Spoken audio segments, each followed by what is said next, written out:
How is it for you? It's lovely. It's lovely. People come up and say, you know, hi there, hiya, Benny, how you doing? Where's the little guy? Smack him on the head. Where'd you get the gorgeous gals from? Oh, God, they're gorgeous. Before his death, Benny Hill revealed secrets that completely changed how people saw The Benny Hill Show. Behind the playful chases, cheeky smiles, and that iconic Yakety Sax theme was a man far more complex than his comedy. He rose from a struggling milkman to one of Britain's most exported TV legends, adored worldwide, yet criticized at home. Today, we're uncovering the truth Benny Hill finally admitted. The 20 revelations fans never realized about the show that made him both loved and misunderstood. 20.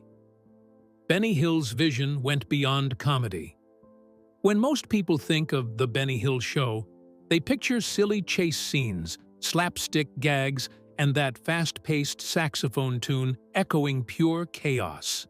But before his death, Benny Hill revealed that his vision wasn't just about jokes, it was about creating universal laughter. He once said he wanted comedy that even a child in Japan or a farmer in France could laugh at without translation. That goal shaped everything he did. Hill believed laughter was a kind of music, rhythmic, visual, and perfectly timed. He called his sketches symphonies of silliness. The humor didn't rely on punchlines or dialogue, but on rhythm, facial expression, and physical exaggeration. This is why his show exploded worldwide. You didn't need to speak English to understand a Benny Hill sketch. His characters slipped, chased, and tumbled in perfectly orchestrated chaos that crossed every cultural boundary. Benny Hill meticulously studied laughter, fine-tuning every pause, glance, and chase, like a conductor perfecting a melody. For him, comedy was a universal language, crafted with precision, which is why his humor still resonates worldwide, transcending time, words, and criticism. But where did that vision come from? Benny's secret inspiration came from the silent film legends who taught him that true comedy doesn't need words, just timing, rhythm, and heart. 19. The show was inspired by silent film icons. Before his fame, Benny Hill spent endless nights studying the silent film legends: Charlie Chaplin, Buster Keaton, Harold Lloyd, and Laurel and Hardy. He once admitted that The Benny Hill Show was his love letter to those early masters of comedy. Hill admired how they could make entire theaters roar with laughter without saying a single word. That same wordless magic became the foundation of his show. Hill often said that the secret to great comedy wasn't dialogue, it was timing. He mimicked Chaplin's graceful clumsiness, Keaton's deadpan reactions, and Lloyd's fearless stunts, blending them all into his own brand of visual chaos. His chase scenes, sped-up motion, and exaggerated expressions were deliberate homages to the golden age of silent cinema. Even the way his sketches cut sharply between scenes was inspired by the rhythm of old black-and-white reels. He admired Chaplin so deeply that he kept a framed photo of him on his desk. In his later years, Hill revealed that the proudest moment of his life wasn't winning awards, it was when he received a personal letter from Charlie Chaplin himself, praising his work. That letter, he said, meant more than any paycheck. Through his modern lens, Benny Hill didn't just imitate the silent greats, he resurrected their spirit, proving that laughter needs no words, only perfect timing and human absurdity. 18. Hill secretly controlled every detail. While Benny Hill's on-screen persona seemed carefree and chaotic, behind the scenes he was a meticulous perfectionist. Few fans knew that Hill personally controlled almost every aspect of The Benny Hill Show. He wrote more than 90% of the sketches himself, often late into the night, rewriting jokes until they landed just right. But his control went far beyond the scripts. Hill directed camera angles, selected background music, and even timed the sound effects frame by frame.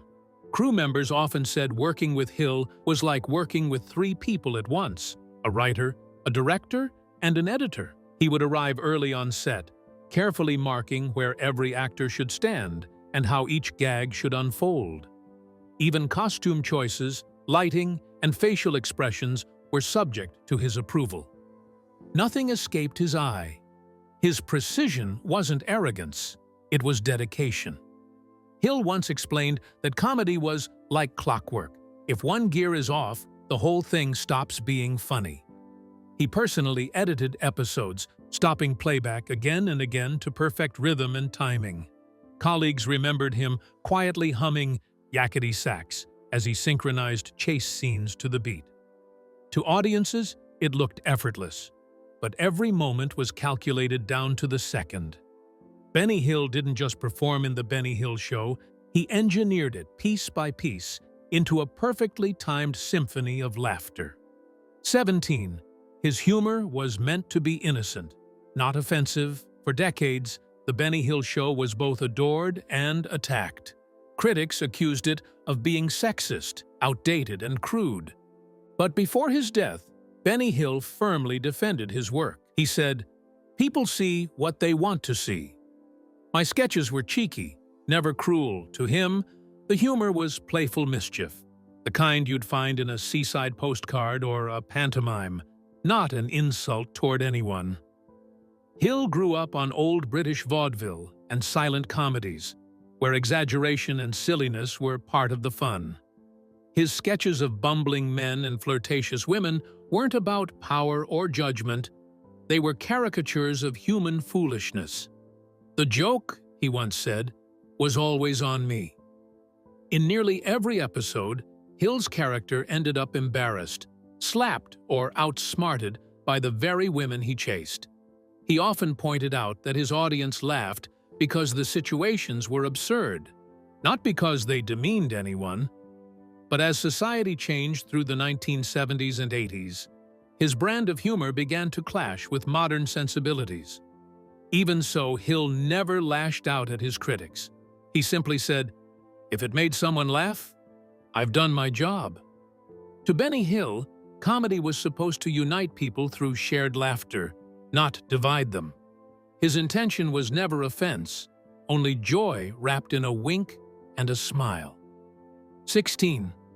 Hill's angels were his pride. When people think of The Benny Hill Show, one of the most unforgettable elements is Hill's Angels, the group of glamorous dancers who brought energy, humor, and sparkle to his sketches. While critics often dismissed them as eye candy, Benny Hill himself saw them as essential to the heart of his show. To him, Hill's Angels were a celebration of fun, rhythm, and pure showmanship. Hill personally auditioned and choreographed many of their performances, often working late with the dancers to perfect timing and flow. He treated their routines with the same care he gave to his comedy sketches. Every step, every camera cut, every wink had purpose. The group's mix of dance, comedy, and charm became one of the show's signatures, adding a touch of variety show glamour to the slapstick chaos. Contrary to popular belief, Hill respected his dancers deeply. Many of the Angels later said he was a gentleman on set, polite, patient, and surprisingly shy. He made sure they were always comfortable and never asked them to do anything they found inappropriate. To Benny Hill, Hill's Angels weren't just background performers, they were his partners in laughter. Their energy brought his sketches to life, balancing his goofy antics with grace and movement. In his own words, "Without the Angels, there wouldn't be a show. They were my sparkle." 15. Benny's shyness was painfully real. Despite his cheeky on-screen persona, Benny Hill was incredibly shy in real life, almost painfully so. Friends and colleagues often described him as quiet, polite, and deeply private. When the cameras stopped rolling, the loud laughter and wild antics vanished. Hill preferred solitude, spending most of his time at home watching TV reruns, reading poetry, or writing new sketches alone in his small flat. He never married, and though surrounded by fame and attention, he remained isolated. Many women who worked with him said he was charming but awkward, often blushing or stumbling over words in real conversations. Hill once joked that he could flirt easily as a character, but never as myself." That line wasn't an act, it was the truth. Benny Hill's shyness shaped both his personal and professional life. He avoided interviews and celebrity events, living modestly despite fame. His humor sprang from observation and solitude, turning his quiet loneliness into laughter that connected with audiences worldwide. 14. He lived like a regular working man. For someone who became one of Britain's most recognizable faces, Benny Hill lived shockingly modestly. Despite earning millions from The Benny Hill Show, he never owned a mansion, luxury car, or flashy wardrobe. Instead, he lived in a small rented flat in Teddington near the Thames, where he'd shop at local markets and chat casually with neighbors who often forgot they were talking to a global celebrity. Hill preferred the simple things: fish and chips for dinner, long walks alone, and evenings spent watching television or reading. He famously wore inexpensive clothes, sometimes patching them up instead of replacing them. Even at the height of his fame, he carried his scripts in a worn briefcase and took the bus to work. Co-stars recalled how down-to-earth he was on set. He made tea for crew members, helped with lighting setups, and refused to have a personal assistant. When asked why he didn't live like other stars, Hill simply said, "I don't need much. I've got laughter. That's enough." His modesty became part of his mystery. Fans saw a man who could make millions laugh, yet lived like an ordinary bloke next door. Benny Hill never wanted to be treated like a star, just a working man who happened to make the world smile. 13. The Benny Hill Show almost never happened. It's hard to imagine British comedy without The Benny Hill Show, but the truth is, it almost never made it to air. In the late 1950s, Benny Hill was struggling to find his place in television. He'd worked as a radio performer and stage comic, but executives saw him as too eccentric and too visual for the small screen. Several networks turned him down, believing his slapstick humor wouldn't translate well to TV audiences. Hill didn't give up. He spent months reworking his sketches, filming test reels, and even performing for free to prove that his brand of physical comedy could work on camera. Eventually, the BBC took a chance and aired the first episode in 1955. But it wasn't an instant hit. Early reviews were mixed, and some critics dismissed it as chaotic nonsense. Still, Hill believed in his vision. He kept refining the format: tighter sketches, faster pacing, and the kind of visual humor that transcended language. When the show moved to ITV in the late 1960s, everything clicked. The mix of clever editing, playful music, and international appeal turned The Benny Hill Show into a global phenomenon. Behind every laugh and chase scene was a man who refused to quit. The show that almost didn't exist went on to make television history, proving Benny Hill's persistence was as powerful as his punchlines.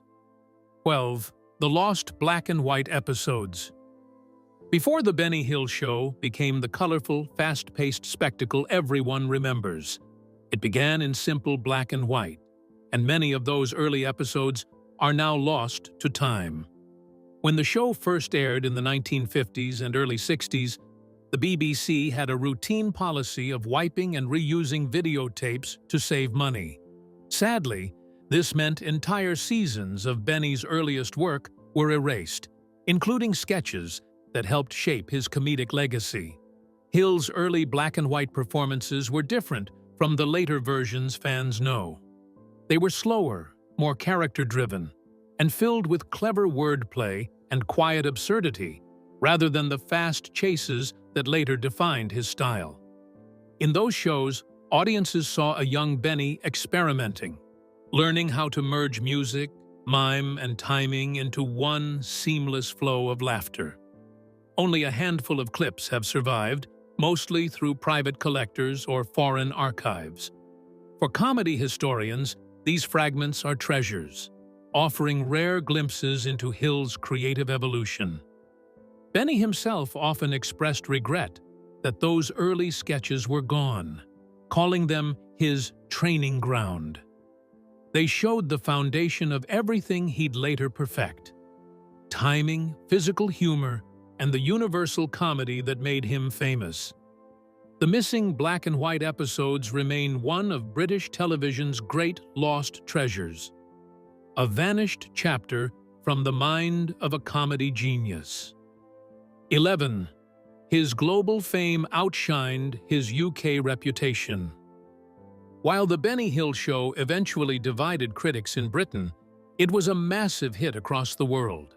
In fact, Benny Hill became one of the most internationally recognized British entertainers of all time, often more loved abroad than at home. His show aired in over 140 countries, from the US and Australia to Russia, Japan, and South America, where audiences adored his visual, language-free humor. In America, Hill was a superstar. When his show debuted on US television in the late 1970s, it became an instant sensation, drawing millions of viewers each week. The simple formula, fast-paced sketches, slapstick chaos, and the unforgettable Yakety Sax transcended language barriers. His brand of comedy was universal, the kind that made people laugh regardless of culture or age. Yet, back in the UK, critics often dismissed his work as outdated or politically incorrect, especially as comedy evolved in the 1980s. Hill rarely responded to the criticism. He simply kept doing what he loved. "If people around the world are laughing," he said, "that's good enough for me." Ironically, the man who was mocked by some in his homeland was celebrated as a comedic genius everywhere else. Benny Hill's laughter traveled farther than borders. It became a global language all its own. But just as his fame reached every corner of the world, everything came crashing down. At the height of his success, Benny's beloved show faced a sudden and unexpected end. 10. Why the show was suddenly cancelled.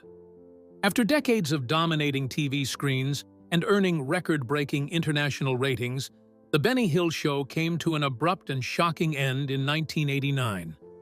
There was no farewell episode, no public explanation, just silence. Behind the scenes, the decision came from Thames Television, Hill's longtime network, which decided not to renew his contract. The reason? They claimed the show had become too old-fashioned for modern audiences. By the late 1980s, British comedy had shifted. Edgier, politically aware humor, like Blackadder and The Young Ones, was taking over, and Hill's slapstick style was seen as out of touch. Some critics even accused the show of being sexist, a label that deeply hurt him. Executives believed canceling it was the only way to modernize their programming. Benny Hill was devastated when The Benny Hill Show was abruptly canceled after 20-plus years, learning the news in a simple letter. Fans protested worldwide, but the decision marked the end of an era, both for Hill and for the unique, universal comedy his show represented. 9. Benny's music was as famous as his comedy. Everyone remembers the laughter from The Benny Hill Show, but the music, especially that iconic Yakety Sax theme, became just as legendary. The moment those frantic notes kicked in, you knew chaos was about to unfold. Yet few people realize how important music truly was to Benny Hill's comedy. He treated it like another character, a rhythm that carried every joke, chase, and gag. Hill had a deep love for music long before his TV fame. He played several instruments, wrote his own songs, and often performed comedic tunes on the show. His sketches were built around musical timing. The beats, pauses, and crescendos worked perfectly with the visual humor. Every pratfall and double-take was edited to land on the note. Yakety Sax, composed by Boots Randolph, became Benny Hill's signature tune. So much so that it's now universally known as the Benny Hill theme. But it wasn't just background noise, it defined his comedy style. The tune's zany tempo gave life to the famous chase scenes, making them timeless and instantly recognizable. Hill's musical instincts went beyond performance. He directed his editors like conductors, ensuring each scene matched the rhythm of laughter and melody. In the end, Benny Hill didn't just make people laugh, he made comedy sing.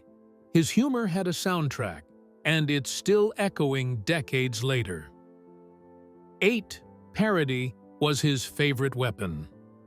Benny Hill loved to poke fun at everything, from pop culture to politics, and parody was his sharpest tool. He believed comedy should hold up a mirror to society, but with a wink instead of a punch. Nothing was off limits.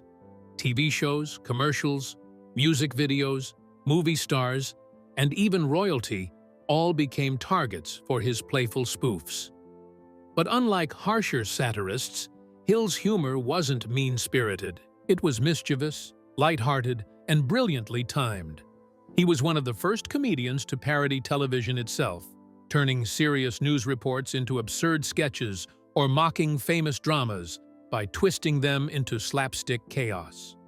When Starsky and Hutch and Dallas ruled the airwaves, Hill recreated them with exaggerated accents and bumbling stunts that left audiences howling.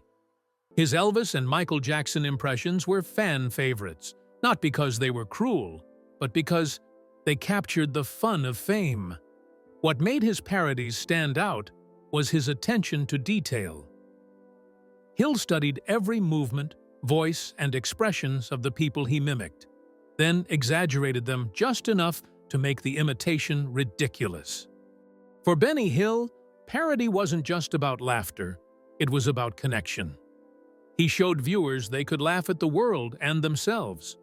His humor reminded everyone that even the mighty, celebrities, politicians, and pop icons were just as silly as the rest of us. 7. His family's circus roots shaped him. Long before Benny Hill became a household name, performance was already in his blood. His family had deep roots in the entertainment world. His grandfather was a circus clown, and his father worked as a manager for traveling shows. Growing up around the colorful chaos of circus life left a huge mark on Benny. He was fascinated by the rhythm, timing, and physical storytelling of performers who could make an entire crowd laugh without saying a single word.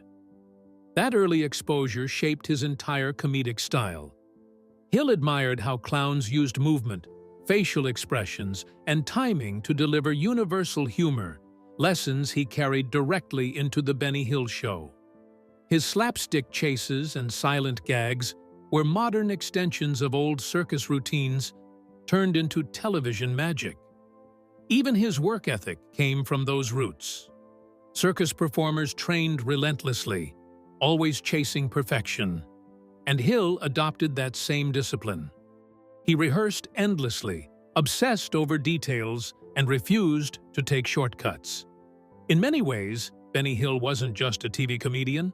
He was a ringmaster of laughter, orchestrating chaos with precision and charm. The circus may have left the tent, but through him, its spirit lived on. His sketches, like the acts he grew up watching, reminded audiences that comedy doesn't need words, just timing, heart, and a touch of mischief. 6. Critics missed his real message. Throughout his career, Benny Hill faced harsh criticism from those who saw his comedy as sexist, shallow, or out of touch. Yet, what many critics failed to see was that beneath the slapstick and silliness, his humor carried a simple human message. Laughter belongs to everyone. Hill wasn't mocking women or celebrating bad behavior. He was poking fun at human foolishness, especially his own. In almost every sketch, Benny was the clown, the fool, or the one who got caught. The women on the show weren't victims. They were often the ones outsmarting him.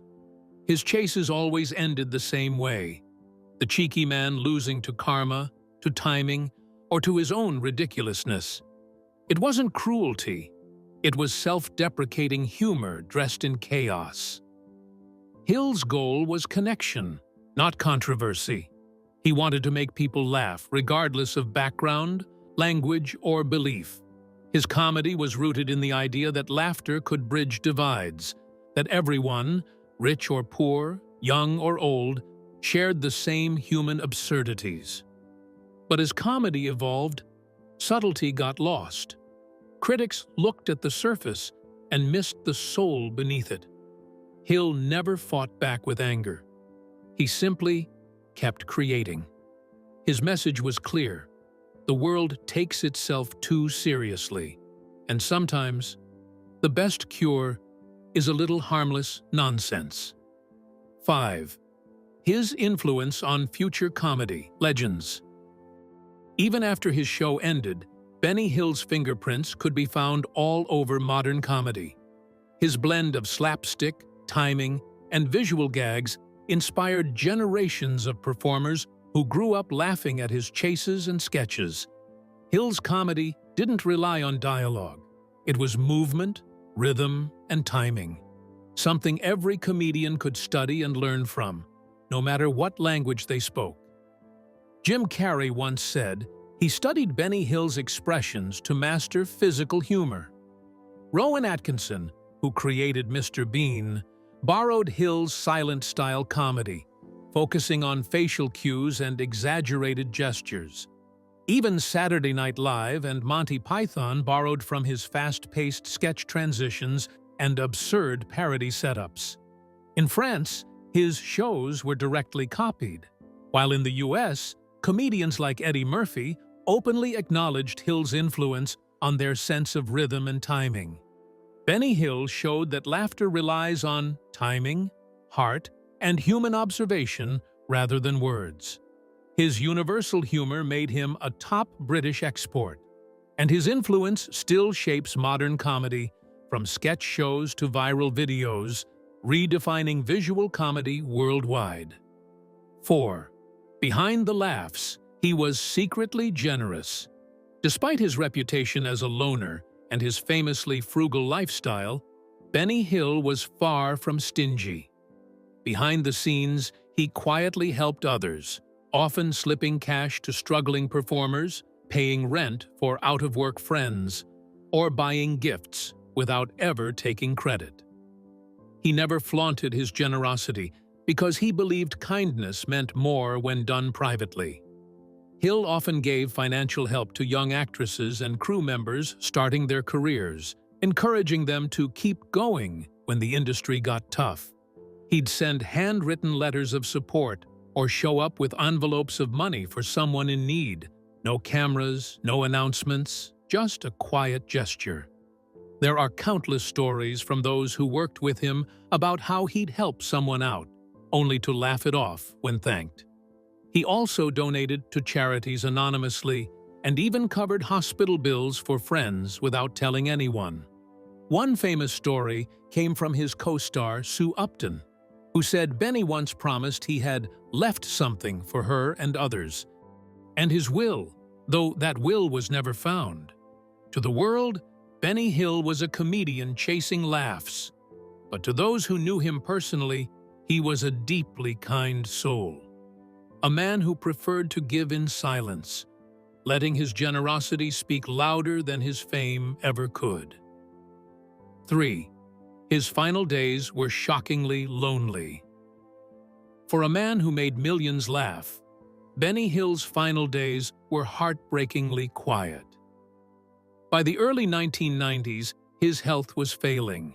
Heart problems, weight gain, and exhaustion had taken their toll.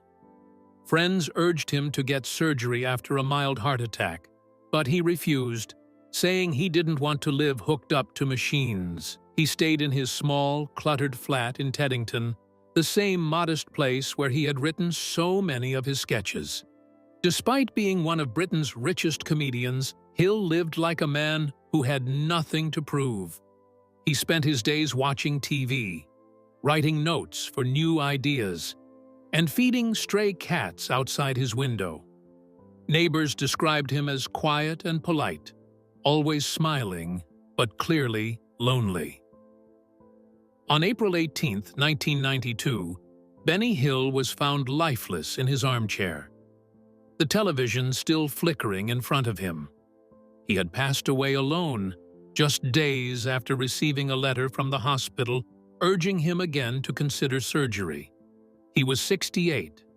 The world mourned the loss of a comedy legend, but what struck everyone most was the contrast. A man who made millions laugh had died in total silence.